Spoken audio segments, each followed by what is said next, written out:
Welcome to the Bulletin Podcast. Welcome once again to another episode of the Willy Brandt School Bulletin Podcast. My name is Tracy Shimoli and I'll be your host for today. In the studio, I'm joined by two students of the WBS school, Alyssa and Mafa, and they're here today to speak to us about their experiences attending and presenting papers at different international academic conferences. And for Alyssa, she was at the 6th International Conference on Public Policy in Toronto, and Mafa was at the Seminar on Global Constitutionalism and Supranational Adjudicative Bodies, Global South Experience vis-à-vis Hegemony in Norway. A mouthful, but yeah, she'll explain it to us later. So first things first, I'd like both of you to introduce yourself, give us a brief background on the conference you attended and anything else that you may feel, would be good for your audience to get to know you a little bit. Perfect. Well, thanks for having me today, Tracy. And yes, I'm Alyssa. I went to the International Conference on Public Policy, which is run by the International Public Policy Association. It was over 3 days from the 27th to the 29th of July this year. And as Tracy said, yes, it was in Toronto and was actually hosted by the Metropolitan University of Toronto. This conference was specifically based around public policy as opposed to focus on a particular sector, which meant that there was people from a range of sectors, which made it really quite interesting. And there was over 1,000 attendees, in addition to online presence. And yes, I presented at one of the panels, which was titled Digital Inclusion, Fostering Affordable, Accessible and Assistive ICTs. Yes, that's a bit of a basic background from mine. Okay, and over to you, Mafa. Thank you for having me as well. So I recently went to Oslo for this conference organized by the Norwegian Center of Human Rights of the University of Oslo. So it goes on global constitutionalism, which is a very legal topic. My background as a lawyer sort of was what inspired me to do this. And basically, I presented a paper that goes about the colonial perspectives for Latin American constitutionalism. Despite it being a very legal topic, there were people presenting from different backgrounds, and also I got to learn a lot about different approaches to global constitutionalism. Okay, thank you both for that nice background on, the conference and what it was about. And before we delve further into the content, I'd just like to ask you, how did you both come about these opportunities? How did you apply for them? Because I know for the both of you, since I have a little bit of the background, it was a bit different, this procedure. So maybe Alyssa can start us off and tell us, how you came about this opportunity. Yeah, sure. So I was taking a subject at the Brandt School, which was taught by Dr. Hasnan Bokhari, and the subject was about sort of digitalization within the modern world, factoring in human rights, and I got to talk to him about sort of the content of the subject. And because my professional background is within the disability services sector, for me, topics of equality and inclusion and the digital divide were very much so at the forefront of my mind. And Dr. Bokhari had recently wanted to start sort of diving into this area more so. So then he sort of raised that this conference was coming up and raised that maybe we should write a paper together on the topic of the digital divide within Europe. Basically started from there because he already knew that this conference was happening. He reached out to me, and then we basically started thinking about what we could do that was in relation to this particular panel, the digital inclusion panel, and what this panel was particularly about. So we tailored our paper towards it. So then we had to apply for this panel. So we had to do a bit of an application, it was basically just an abstract. So you didn't need to have a fully formed paper. You didn't need to have findings at that point in time. But you had to have an abstract that sort of presented what you were wanting to do, your methodology, your hypothesis, that type of thing. And I think we submitted that application around January, February,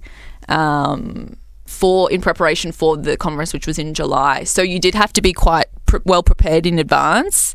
And then obviously, because this one was in Canada, and I'm based in Erfurt in Germany. So the other thing to think about was like logistics, and well, I am a student, and we are all sort of like, especially as international students, funding and money is at the forefront of a lot of the things that we do. And luckily I was able to get some grants, and there are a lot of grants out there to support students to attend these types of conferences.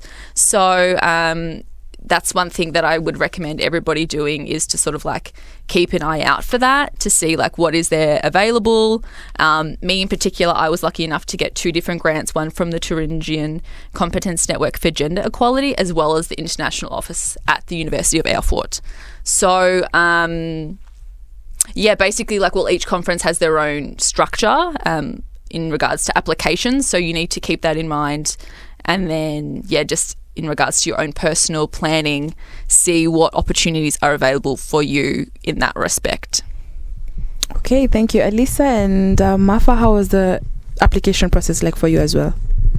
Yeah, so in my case, because this was not as much as a policy-related conference, but more towards like a legal area, since I'm a lawyer, I constantly try to check blogs about what's going on with the recent like developments in the areas that I focus on, which are constitutional law and human rights law. And one of the blogs, it's called, it's a German blog, it's called Völkerrecht blog. And in that blog, they published this call for papers for this conference. So I saw it, and this is a topic that I have interest in, and I have like somewhat researched beforehand as a lawyer. But now with a policy background, I kind of like was able to see it with another perspective. So I sort of thought, this is an interesting opportunity for me to bring something new to the table. So they were also very similarly just asking for abstracts. So like a key idea of what you want to do in your paper. So I sent an abstract, and then like I got accepted for it. It was a self-funded conference, but I was thinking as well, like, well, since I'm already in Germany, it's easier to go to Oslo than it would have been if I were in Peru. But they also offered the opportunity to do the conference hybrid. So that was also like, some of us were in Oslo in the headquarters of the Norwegian Center for Human Rights, but a lot of people also joined online since they were attending from different parts of the world.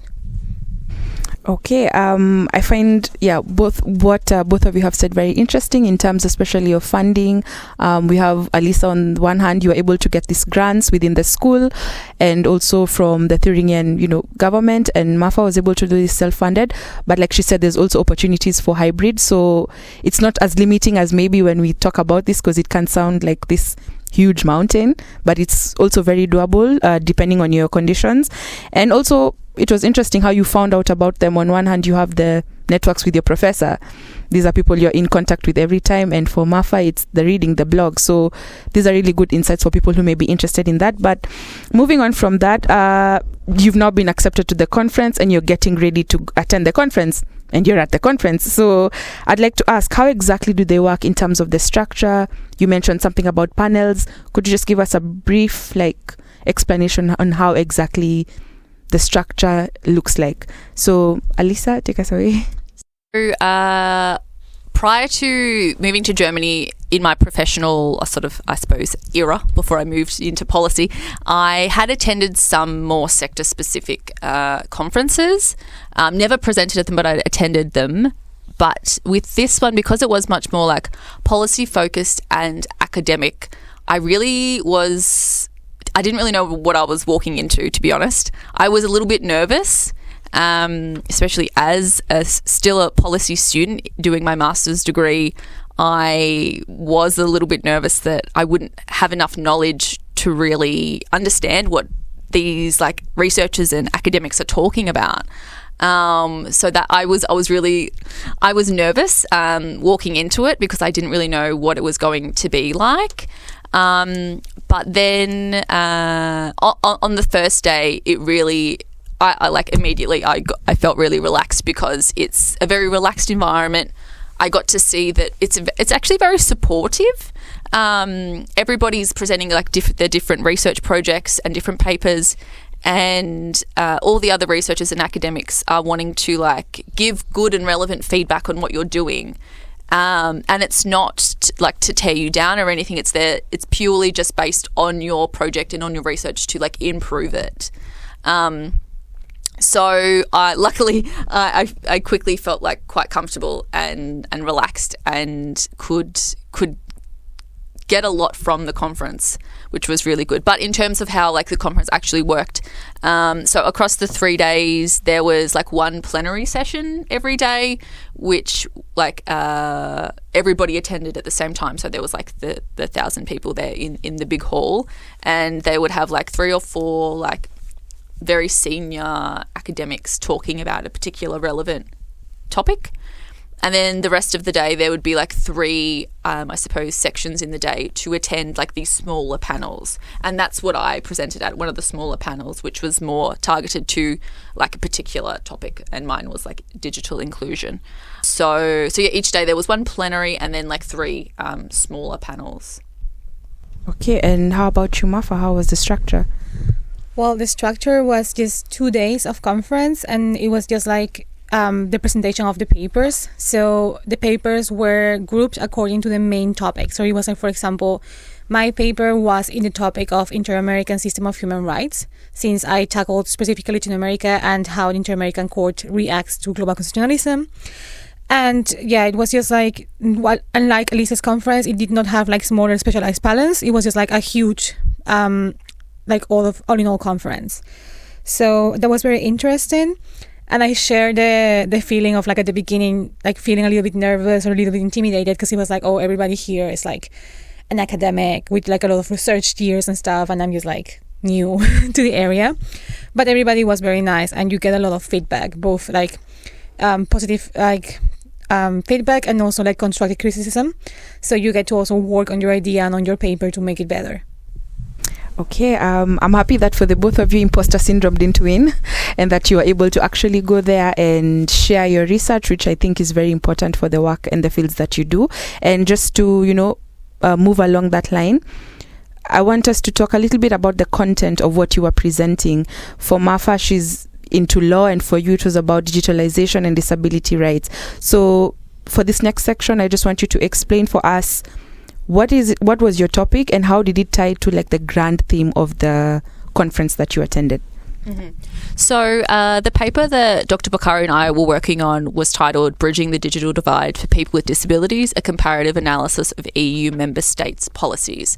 So basically what we were doing, we were wanting to sort of like assess current EU member state digitalization policies through the lens of like disability, to assess how inclusive they are being, basically, because digital divide is a big issue. And I think sometimes people can think, oh yes, we're all, those of us that are like using technology and using it every day, we can think, oh, we're all moving in the right direction, we're all using technology. But in fact, there's still quite a lot of groups within our society that haven't got the skills or don't have access, or like the finances are a barrier to people to access these technologies. So for a lot of people, it's not that easy to access technology and to be part of the digital world. So we were wanting to see, in terms of like a policy aspect, what's Europe doing, and are they doing well in this space, or are they not? What areas are they focusing on? For example, is the digital economy, is that something that a lot of countries are focusing on? Are they looking at assistive technology and this aspect? So we basically made our own comparison matrix based upon the existing literature and sort of like best practice standards to see if European countries are actually achieving this, or if there needs to be a lot more work done in this space. Okay, and for Mafa? Yeah. So, the seminar was on global constitutionalism, and that basically is like a theory of thought that thinks about how constitutionalism and constitutional systems all around the world share some principles, which are usually democracy, rule of law, and the respect of human rights. And it says that international institutions, in order to be legitimized, need to also like uphold these sort of principles. So my paper was a bit like challenging this theory in the sense of like thinking about rule of law, democracy, and human rights in a decolonial perspective. Because usually when these principles are presented, they are presented from the Western ideals that have been created like in the 20th century and have not been challenged and are mainly like made in Europe or the USA, and therefore do not take into account the traditions and the specifics of other countries. So my particular research focusing on Latin America was basically a proposal that said that the Inter-American Court of Human Rights and the Inter-American system of human rights in general has the ability to rethink these principles in the sense of the colonial perspective, because so far, and for it is like a content analysis study of the sentences of the Inter-American Court, and I found out that when they speak about decolonization, it's only regarding indigenous populations, but it's not in a broader sense. So my proposal was a little bit like we need to take the decolonial perspective further, and we need to apply it to every time that we speak about rule of law, democracy, and human rights, because if the idea of upholding these principles is to make the international bodies more legitimized, they will never be more legitimized if the principles they are upholding in the essence do not actually correlate to what's going on in their countries. I think what I'm hearing, and which I also find very interesting, is that in as much as you have this topic that your body of work should fall under, there's also some level of creative, let me call it creative freedom, for you to actually decide what is it you want to talk about. And I think for us students, this is important because we have these ideas, and this could be a platform for you to share with experts in the field. And like they said, they can give you feedback, and you can actually see if what you think, makes sense in a way. And yes, but because, as you mentioned, these conferences are not happening, it's not just you presenting, you're also interacting with attendees, academics, presenters from different universities and parts of the world. So I'd like to ask, for your maybe just like your own personal observation or opinion, what were some of the other interesting policy panels or presentations that you're able to take part in? And yes, maybe you can just tell us a little bit about that.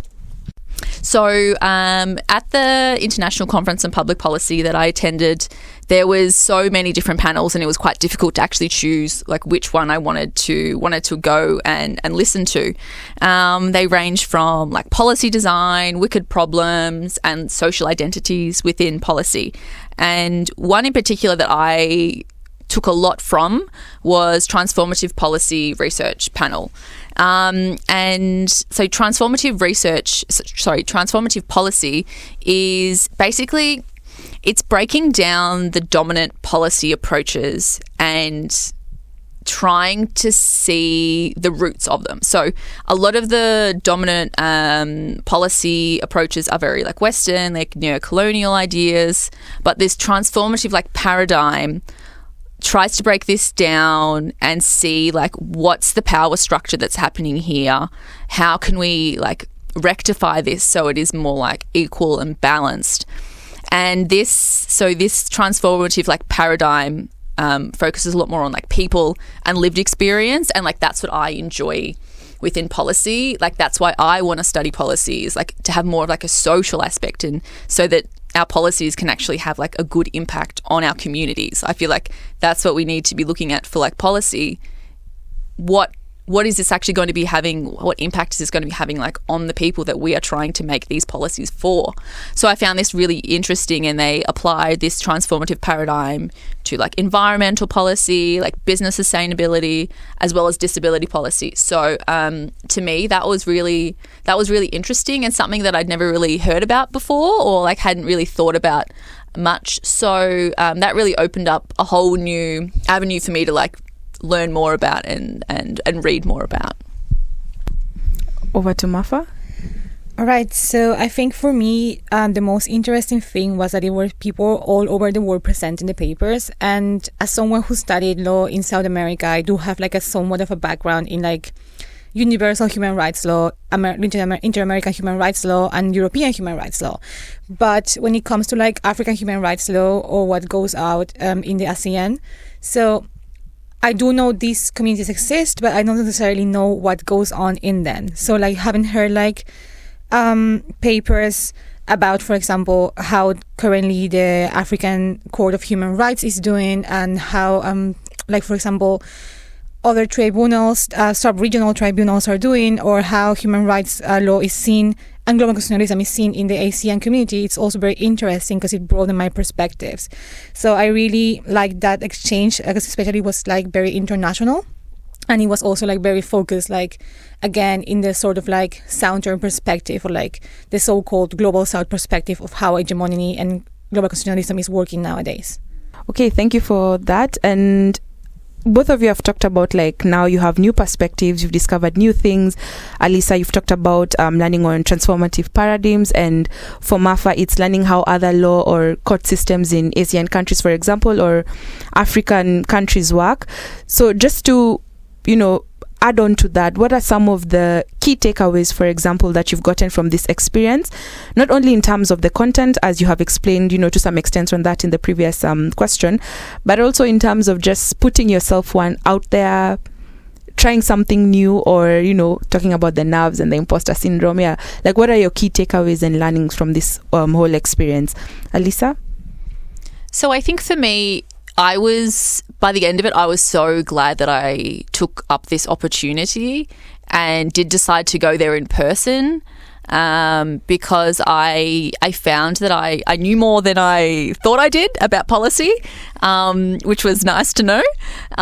And I think it also opened up the whole world of like academia to me, and made me start thinking, I'm like, oh, actually, this isn't as like unattainable as what I thought prior. Because I think sometimes even outside of the university system, or when you're a student, you sometimes think like, oh my gosh, like to be a professor or to be like a postdoctoral researcher, like how does one even go about to do that? What does that life even look like? Well, what do they do even like on a day to day? And I found it quite useful just to talk to like researchers and like PhD students, and get some like tips and tricks from them if you are considering like a PhD. So I found that really useful. And I think it just made me start thinking about policy like in a different way, and even differently about like research in the academia, because at one of the plenary sessions, they really were talking about how academics need to, well, firstly start communicating in a way that is accessible to like the wider population, so that people, even if they may not have like gone to university, they can still like read these journal articles, understand what's happening, and have a takeaway from it.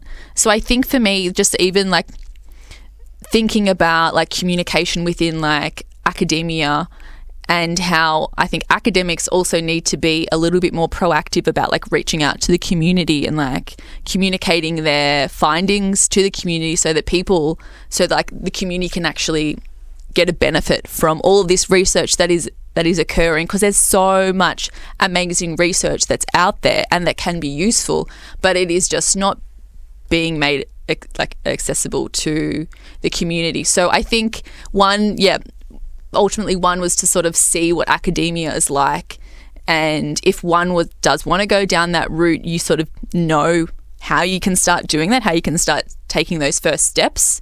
But then also, I think personally, it made me start reflecting about like what academia is, and like how we need to start making that link better to like the community. Okay, and Mafa? Yeah, I fully agree, especially in the part of like seeing what academia is like. I feel like, again, I was actually like super nervous because a lot of people presenting in this conference were like either PhD students or postdocs or already like professors, and I was like, I don't know why I'm here or how do I fit into this whole scenario. So it's interesting to see, because I also realized a lot of people do not apply to conferences because they think they don't have the credentials to do so. And then at the end, credentials are not really necessary. Just you have a good idea and a good research on it, and that's all that it takes, and that's all that people actually want. So it was interesting to like not only get feedback on my particular paper and like be able to work it to maybe publish it at some point, but also to be able to like also give feedback and get engaged into conversations, and also like learn more about the topics and learn more about life as a PhD or as a postdoc, and also like start to rethink, oh, do I want to go into this academia road? This is what it is like for people who are currently there. It sounds interesting to me personally, so it's like also learning like a little bit more out of your comfort zone. Okay, thank you so much, guys. We're about to come to the end of our conversation, and before I wrap this up, I would like to say, I think just listening to both of you, you've both earned your stripes, so you did deserve to be there. So it's good to know that it was a very enriching experience, going by what the both of you have said. And maybe just in a few words, there's probably a student, that we are studying with or out there who's listening in our audience, and they want to do maybe something similar or want to enter the field of academia. So is there anything maybe small you can tell them regarding the overall usefulness of such an experience? Like just few words for fear of not repeating ourselves, but maybe something that you can tell them, a tip or an advice that they can heed to for future reference. I would say definitely reach out to your professors and the academic staff at your university, because most often they're frequently attending conferences themselves. So they know which ones are probably worth going to, which ones that maybe aren't, or which ones that are better aligned to your particular area of interest. And then they can also help you through the application process. And if you do need to maybe try to find out some sort of funding arrangement, they will also know where to point you in the direction to be able to find some of those opportunities. So I would say, definitely reach out to the academic staff at your universities and have a conversation with them. Okay, and Mafa, your parting shot? I would say my main advice would be to be fearless. So sometimes I see a lot of calls for papers or for abstracts for conferences on LinkedIn or in different blogs.